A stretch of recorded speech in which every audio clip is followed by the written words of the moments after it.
Reka ngusuhuze kandi mwifurize kugubwa neza muri rusange. Iyi ni Gikundiro TV show.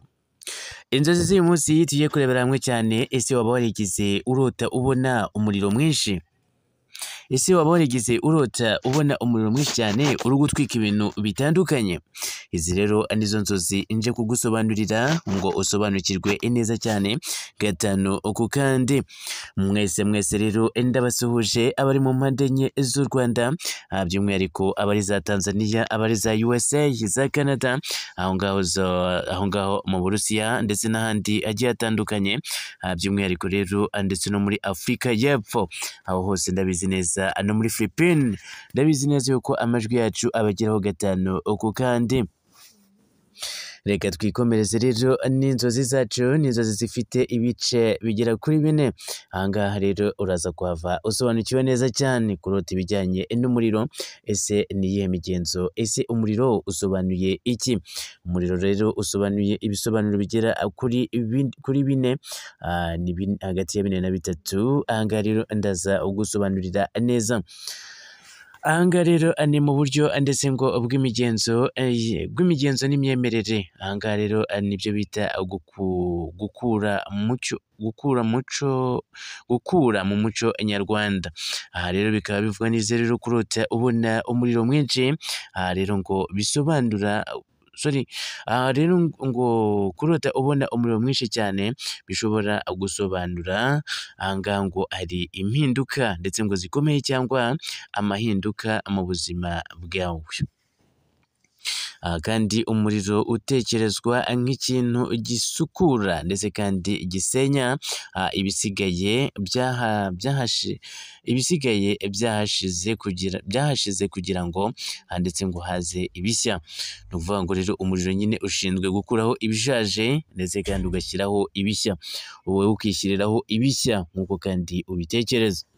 Iki nanone kandi bishobora kandi kumvikanisha umujinya ndetse kandi n'intonganya cyangwa se amahane ari hafi kuba hagati yawe n'abandi. Aha rero ubyumve neza cyane, umuriro ngusobanuye ngo kumvikanisha umujinya, intonganya ngo cyangwa se amahane ari hafi kuba hagati yawe n'abandi.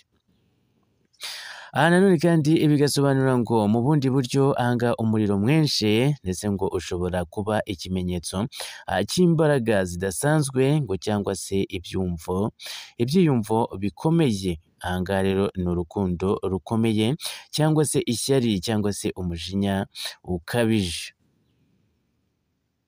Aha nanone rero reka tujye kuri step ya 2. turasanga ngo mu buryo bwa psychology. Ahangaha rero usobanura ry'imitekerereze. Umuriro usobanuye isobanura ry'imitekerereze. Nanone kandi umuriro ugaragara mu nzozi ukunze guhuzwa n'amarangamutima akomeye. Aha nanone kandi ngo ushobora kuba ndetse urakariye cyangwa se ufite ikintu cyaguteye ubwoba rero mu buzima bwawe busanzwe. Umuriro nanone kandi ugasobanura ko ngo ushobora kandi guhagararira ndetse ngo icyifuzo cyo guhindura ibintu ngo cyangwa gusenya ikiriyo ndetse ngo ubyubake bushya aha ni ugusenya ikiriyo cyangwa se gusenya n'ibindi ngo ubyubake bushya. Aha nanone kandi bigasobanura ngo iyo urimo ndetse iyo ari umuriro mwinshi rero ngo utaguteye ubwoba muri izo nzozi bishobora gusobanura imbaraga n'ishyaka ndetse ryo kugera ku ntego. Step ya 3 turasanga ngo mu buryo ndetse bwo kwiyumvisha ngo cyangwa se kwigerageza byo kwiyegereza Imana.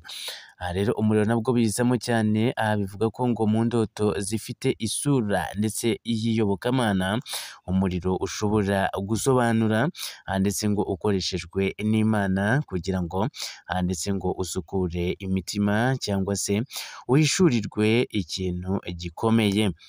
Ariko kandi iyo umuriro utwika ibintu bishobora kuba uburakari bw'Imana cyangwa se kuburira ko hari ibintu ndetse bigomba guhinduka mu myitwarire.